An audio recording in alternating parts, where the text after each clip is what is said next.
Hey folks, Solly here, and today we are going to be looking at Dimensius on Heroic and how to kill this boss, or at least how my guild killed this boss. So I'm going to go through each phase in detail, so I will try to put some timestamps in the description. If you have already mastered one of each of the phases and you're looking for something specific, then feel free to jump through to the part that you are interested in. So before you pull, you want to do exactly the same as you would on any of the other difficulties, and you want to split your raid group into two, a left side and a right side, making sure there's a tank in each. You have got the appropriate amount of healers and fill the rest with DPS. And this will be your side for the entirety of the intermission. On pull then, you are going to use your cloak, your action button, and you are going to move down to the boss room.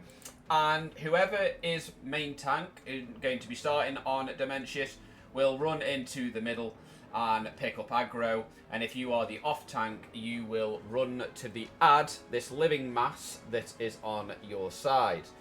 So let's talk about these living masses then. These are adds that spawn multiple times throughout the fight, and upon death, they will drop an orb. Those orbs need to be picked up. And when they are picked up, they will give the person that picks up the orb a debuff. It's called excess mass. So you can see my screen here, it is on me. Dimensius will then cast Devour, and he will attempt to suck everybody into him, and if that happens, it is a wipe. The way that you negate this is by all coming together in the middle of the platform, and the two people that picked up the orbs and have excess mass need to be together. So you can see here that my WeCore on the screen has gone to green, which says that everybody that has the orb is in the correct position, so we are safe and we will not be sucked into Dimensius. So you kill your abs, you pick up the orb, one person will pick up the orb, and the other person picks up the orb on the other side, and then you move into the middle after the tank has taken the first initial hits, and Dimensius starts the Devour ability, and then you become safe.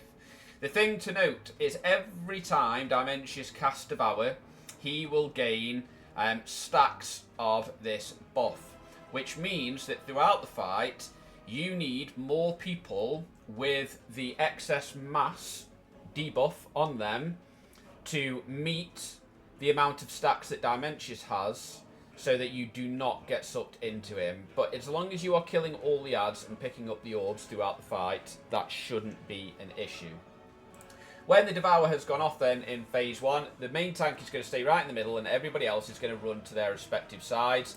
And you want to position yourselves as a group just on the inside of this large purple ring that goes round. And the reason being is Dimensius will then do his tank ability, which is this massive smash here. A large blue ring goes around the tank, and anybody who is outside of this ring will get knocked back, and the knockback is higher in heroic than it is in normal.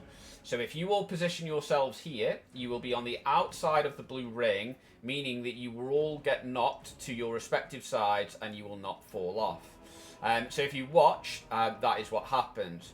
You will also notice that when this happens, I will turn to face the inside of the platform, and because I am a monk and I have the roll ability, I negate the knockback with roll. I then dash to get out of the knockback even more and immediately taunt the boss off the other tank.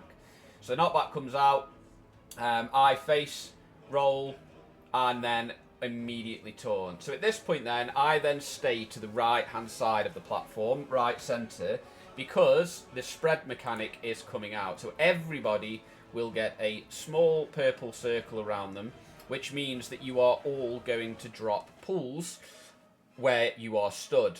You need to make sure that you are spread evenly across your platform, and you dropping these pools off on the edge of the arena. Now it's really important that you keep like the inner part of the platform as clear as possible. So you want to be dropping them right on the edge, and you want to be leaving gaps in between them. You can drop them right on the corners of the platform, so ranged can go at the back, melee can stay at the front. And when this ability goes off, and you can see the pool spawn, I then move into the middle, and I then pick up aggro. What you are doing here is you are essentially making sure that you are using your mitigation well, any defensives. Some of these smashes do hit quite hard, and you can see that my stagger bar jumps up. I'm saving my purifying brew to negate that. And I can see that the knockback is coming up in 5, so I've popped my Celestial Infusion. And I am resetting my stacks here, my brews, so that when this main smash goes out here, okay, I instantly can clear it. What you'll notice is when this knockback comes, I'm calling right knockback in 5, you will just about see people start to move back into position up by this purple ring again, so that when the knockback happens, they will immediately go into their respective positions. So you can see them moving a bit closer. Look, yeah, they're coming here. I position myself a little bit further away from the boss. I then run into the next spread mechanic, and we are just trying to place them in sensible parts of the platform. So we're trying to leave. You can see we've messed up here. We've got a pool here, so somebody dropped it off incorrectly.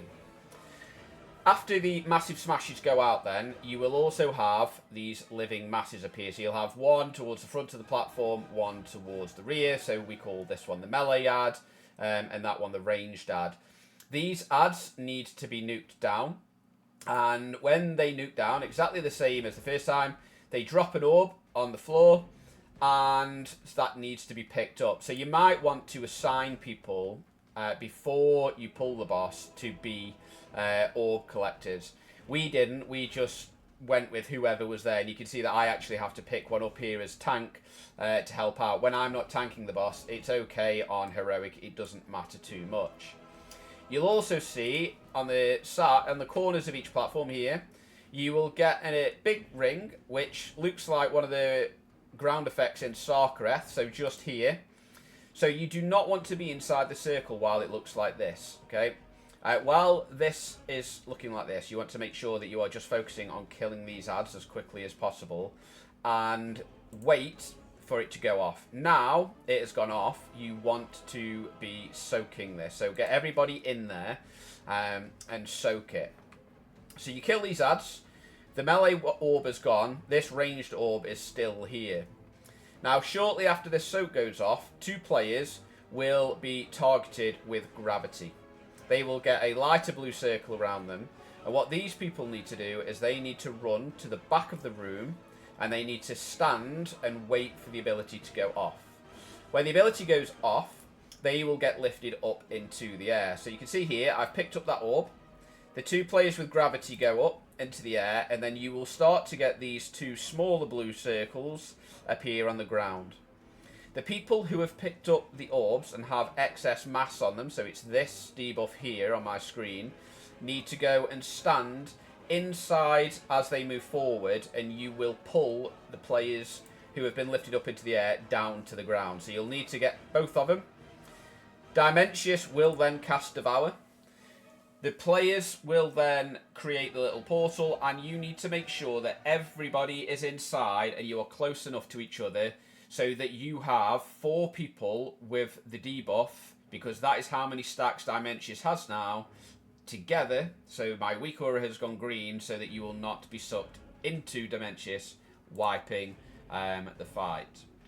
That is the tactics, essentially, of phase 1. Okay, it will just rinse and repeat. So you come in, you kill the 2 ads, you stack in the middle, you go to the respective sides, you kill the smaller ads, you pick up the debuff, you do the soak on the end of the platform, gravity players run towards the back, the people with the orb debuff will go and bring them down, and then when Dimensius casts Devour again, you will make sure that you're all stacked in your respective sides to avoid being sucked in, and tank swap after every massive smash. You do not bloodlust this phase, okay? You save bloodlust.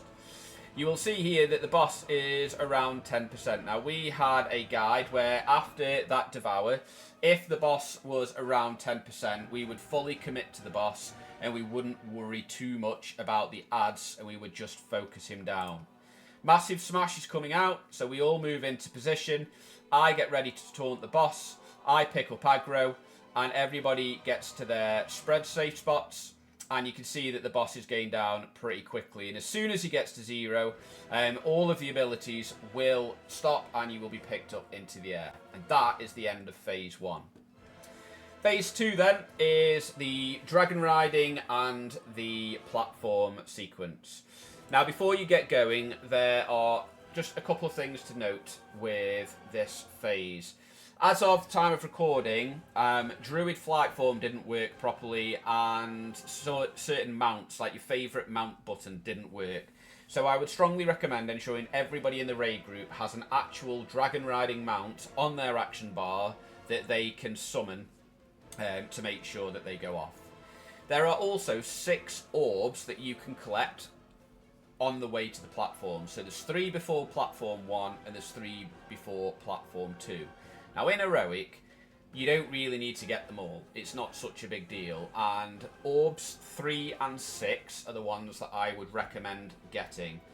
Orbs 3 and 6 are directly underneath the platform that you are going to land on. So send one of your tanks, assign one of your tanks to get them, and before they land on the platform, they go underneath it, they get the orb, and they then land on the platform.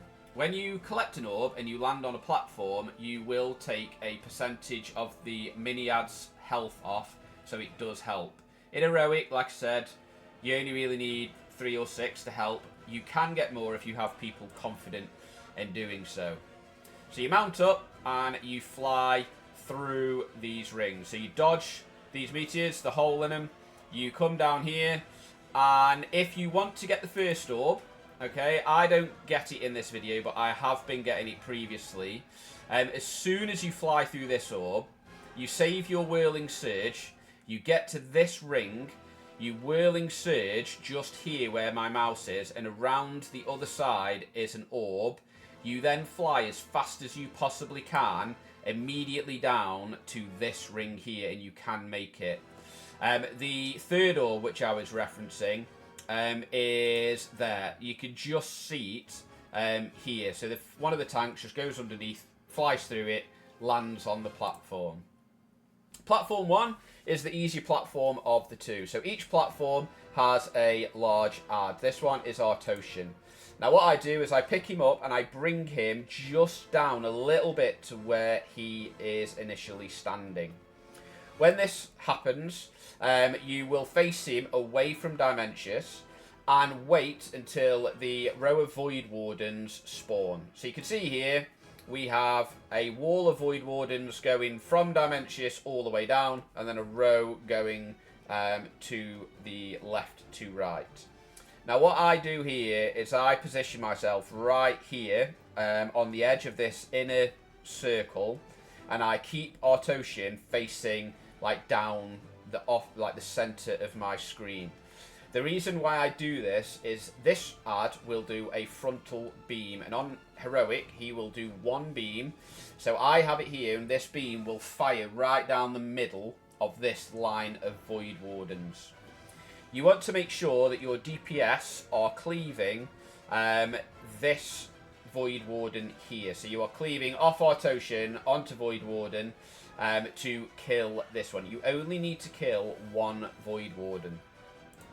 You will also, on Heroic, get these Null Binders. Now, these Null Binders can be gripped, and ideally you will have enough DKs in your raid group to grip them over the wall and bring them into the melee cleaver so that you can kill everything as fast as possible. Now, exactly the same on normal, so you can see the frontal going out here, and I step out of it, the beam is going all the way down there. We've killed this Void Warden, and I have my camera facing towards Dimensius, so I can see him at all times, and I am watching for his arms. Now on this clip, you can see here that Dimensius is moving his right arm as I'm looking at him, so I call left. So you want to run through the gap that you made to the opposite side, and you place Artosian next to this line of Void Wardens. Again, I keep Artosian facing this way, ready for the frontal, so that it is facing off, because this ground effect that you can see where he does his frontal If you step on it, it slows you by 60%, making it harder to navigate through the gaps. As soon as this frontal has come off, I will then move up to this part of the platform and prepare for the knockback. We kill the ad, but we still get the knockback. And what you do is you essentially go to the top part of the platform, drag the ad with you if you still have it alive, and you run against it, use any movement abilities that you may have to stay alive. So you can see here, the ad, we've dodged the big floor effect. I stay here for the frontal.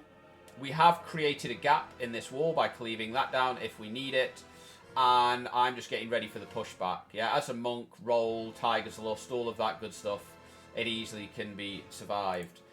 When you are having the pushback, obviously healers are not going to be able to keep you alive. So that is an ideal point in time to utilise your personals, health pots, health potions, health stones, anything along those lines to keep the group nice and healthy. You can see we have had deaths already, so it's not too big of a deal.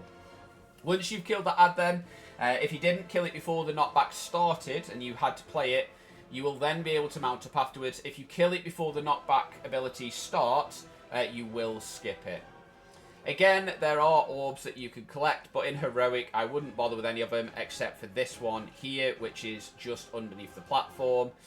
You might be able to get a glimpse of it as I fly past it, and our other tank is the one that goes and picks them up. It is just there, swirling away. I immediately gain aggro on Pargoth. I pop cooldowns, and we decided that our raid group was going to use any available cooldown. We did not save them for the final phase. So you'll notice here then that I land, and as soon as I land, I'm taunting it because I know that my DPS are going to be popping cooldowns, and I'm slowly starting to drag it back and right to this part of the platform. Now, very similar to Artosian, this one does an ability, but instead of a frontal, it is a circular effect around the ad. So we've got him here, and we're tanking him away from the line of Void Wardens. And the reason being is when he does his ability, he leaves a big puddle on the floor, which will apply the 60% slow. You can, if you want, tank the boss next to the ad you are killing, so position him just here, and then move him away for the Nova ability that you can see here that's coming up. However, we found that it wasn't very reliable in doing it that way. The timers didn't necessarily always line up and such, so we just kept him away to make it simple. So you can see I've come off this now to avoid regaining any aggro. We've gripped the null binders next to this Void Warden, and we've absolutely blasted it down. Again, I'm keeping my eyes on Dimensius. He moves his right hand, so I call left. We all move to the left, and we stack Pargoth on top of these Void Wardens here, making sure that we kill the middle one. This is that big puddle that I'm talking about. It's not in an ideal position there, but with the hole that we've made, we have enough space to survive the knockback, and we all get back to the front part, Dimensius side part of the wall, before these Void Wardens spawn again. So we are all in here, and we then put the Pargoth back where we had him before, avoiding the circle, and we make sure that we blast this Void Warden down if we need it. Now, we got a little bit lucky here in the fact that Dimensius casted the floor effect on the same side twice, so we didn't have far to move. And even though we have used CDs on this, we didn't get him down before this ability, but we would have been okay because we made the gap anyway. So we just stepped across to the left and we got him down. You still have to make the move because the ability started, but you will not get the knockback. That is phase 2. That was the phase, that platform there was the part that we were getting stuck on the most. And as soon as we just said, sod it, use your cooldowns if you have them, we got past it straight away and it wasn't an issue. You're then going to go into phase 3, the final phase, and this is where you are going to want to use Lust. So anybody that's got the CDs ready and you've got Lust, you are just going to pop it as soon as you land, and you are just going to blast Dimensius as hard as you can.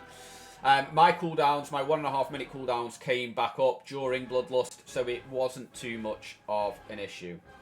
Now, on the way down, you'll notice I will mark the tanks. In fact, we've got it saved from the previous pull.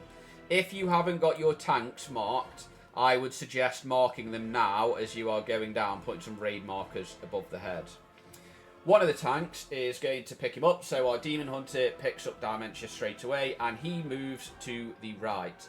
The reason why this is one of Dimensius' abilities is Massive Fist, I believe it's called, or something along those lines. And essentially what that does is anybody that is within 15 yards of the person that has aggro, so the tank, will be knocked away and will take damage. So you want to make sure that your raid group is at least 15 yards away from the main tank. So what we did is we had a green marker over one, an orange marker over me, and we just said stack on orange when it was safe to do so, and then when we do a tank swap in a moment, we say stack on green, so that nobody is next to the active tank. When you land, Dimensius will then cast this ability called Falling Stars, or something along those lines. You can see it here, stars. This will then have black circular effects, blacky blue purple effects on the floor. Do not be standing in these, else you will die. It will hurt you. These will be the safe spots that you will need to use throughout Phase 3. It will then also cast his Rings ability. So you can see here, we have 1, 2, and 3 rings spawning. So what you need to do is you need to make sure that you've got space between you and the active tank. So the tank will move to the right. And you want to position yourself close to the ring that spawned first. And when the ring goes off, it will expand across the room. When it does, you will take this debuff here, and you can see my weaker on the screen. That red circle with 2.4 means I really, as a tank, I'm okay, but DPS and healers, you do not want to have one of these other rings hit you until that weak aura, that debuff, has fallen off. So when it goes off, you follow it round essentially and go to the second ring that spawns. You step over, you wait, you can see it's coming, so I'm moving away, it's fine. So you need to just make sure that you are positioning yourself correctly so that you are not getting hit by a ring within 3 seconds of being hit by one before. Dimensius will then cast Devour, which is the same as Phase 1. He will try to suck you inside of him. To avoid this, you all want to be standing in one of these stars which are rotating slowly around the room. Now when you are inside these stars, you will take damage. So you might want to game the system as much as possible by stepping into it at the last moment and then coming straight back out of it, which is what I try to do, but I don't push it too far because I don't want that to be the thing that causes us to wipe. So I've got the countdown. Yeah, okay, 1 second. I'll step in, it goes green, I step straight back out again. After this happens, it will then cast this supernova style event, which is where some of these stars will then start to get this blue swirling effect around them, which means it is going to explode and will do massive AoE raid damage to anybody that is close by. So we are moving to the left, and you can see the tank is over here, and we're keeping our distance. The final ability to be aware of then is Cosmic Collapse, which is the tank ability. It was where you will tank swap, and it is where you need to be most mindful of. The tank who has aggro will get a ring around him, and you cannot be standing inside of that when it goes off, else you will die. Everybody will then be connected to the tank with these wiggly purpley blue lines, and when the ability goes off, you will all be pulled towards the tank. So what you need to do is you need to make sure that you are positioned, 1, far enough away from the tank to avoid just being insta-gibbed, and 2, these lines, when the ability goes off, are not going to pull you through either A, Dimensius, or these Void Stars. So you can see the raid group is splitting up, they're moving across. Some people do it and don't go through, and a couple go through some of the Void Stars and take damage. These ones here will kill you, okay? So I forgot to mention that previously. When Supernova goes off now, you'll see that that void star there then changes into a black hole. That is death. If you go into one of those, you will die. So make sure you are not pulled through one of those. When the boss does that, you are then going to want to switch aggro, switch tanks, and I then call out stack on green. So you can see green is now over with the rest of the raid group, and I am solo tanking this away from the raids. The rings are spawning. I'm looking where the rest of the raid is. Now I'm using Transcendence here to avoid taking multiple stacks. As a tank, you probably can get away with 2 if you're using defensives and you have an external on you. And I then stand still for when the tank pull comes in so that people can position themselves and we can do a tank swap. And again, stack on orange and green moves away. You can see there that that Death Knight got a bit too close to the tank and actually had a knockback, but was fortunate in that he didn't get knocked into Dimensius. That is essentially the fight. This last phase is a bit of a dance. The damage isn't necessarily too difficult. The amount of damage you need to do to Dimensius, especially if you have Lust and you are just playing it safe. Just be careful of where you are standing in regards to the tanks, and also that the tank stands still when the pull-in happens, and you are just keeping an eye on where everybody is. You do have a lot more personal responsibility in that phase as a tank in regards to your positioning, but you will get it fairly quickly. So there you go. I hope that helped. Good luck with your progress on it. And yeah, thank you very much for watching, and I'll see you in the next one.